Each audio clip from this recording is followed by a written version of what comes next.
I'd say when kids who weren't alive when it opened started coming up to me saying how much they loved the movie, and I saw that it kind of ironically for a time travel movie, it had timelessness. It just it existed apart from its period. It resonated with younger audiences, and that's just I just went, wow, this is gonna be around for a long time.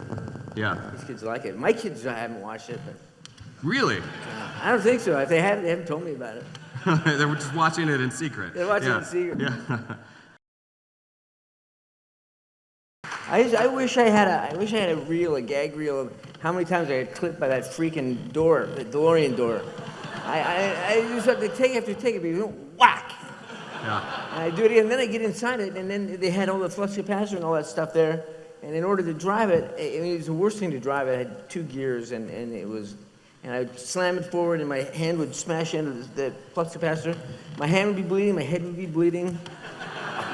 And I had to clean it all up to get to the Family Ties set. And I'd be backstage at Family Ties waiting for my entrance and going, where's my camcorder? And I'm looking for props from Back to the Future. I almost called Meredith Baxter Doc. I mean, I had my mind, but I do remember getting. I mean, I seriously, if I had a clip of every time I got hit by the door, it would be like 30 seconds of whack, whack, whack.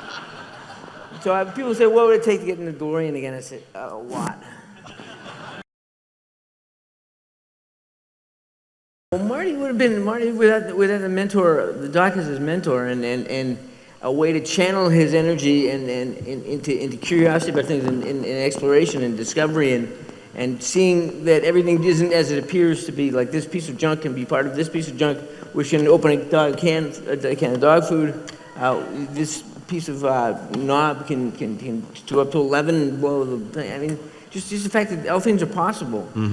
Because when you're 18, 17 years old and you're in high school, I mean, a lot of things don't seem possible, and you're kind of running up against what you can't do and who you aren't and where you don't fit in. And so to have this mentor, this guy who was not like every other adult he knew, but was really special and invited him to share his ideas and his adventures. I mean, it really. I mean, I'm sure it resonated with people that age that were looking for people to accept them as they were and to include them in their plans. Yeah. If I can just say one thing about Chris, that every year on fantasy and science fiction film fans, you know that any fantasy story or any myth or whatever, it's built on certain rules. If there's magic powers, they work if this under these circumstances, or this has to happen, or you have to get the rock from the stone or whatever. So there's a lot of exposition, a lot of piping. You gotta explain that to the audience, and sometimes it's really tedious and hard to do. And Chris is such a brilliant actor that he was able to, all that stuff that he was saying as Doc, he was explaining how the film worked. He was explaining how the story worked and made it possible for everyone to get on board and enjoy it. It's like he said, excuse me for the crudeness of this model, and it was that amazing model of the clock tower. It's the same thing with it. He's kind of crazy and rambling, but it all is brilliant, and he just, I've never seen an actor be able to do that in my life. I've never seen an actor as good with exposition and making it entertaining and fascinating and fun to watch. Like, he's a genius.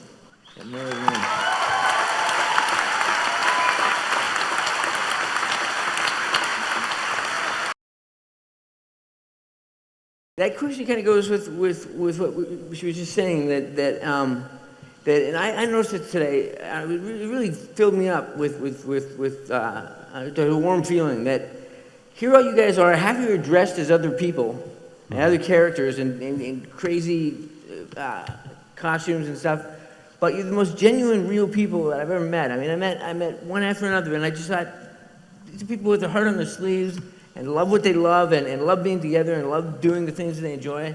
And that's a nerd. That's what Marty is. I mean, So Marty's a nerd, guys. One of us.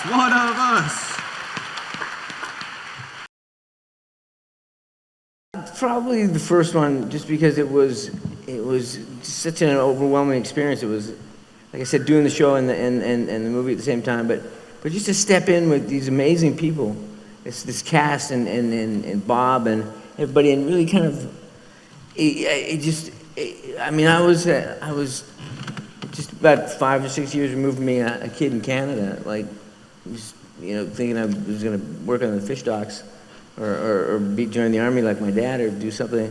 And then all of a sudden I'm on a set with Steven Spielberg and Bob Zemeckis and these amazing actors doing this amazing story. And it just was one of those things where you wanted to pinch yourself, but you didn't want to wake up.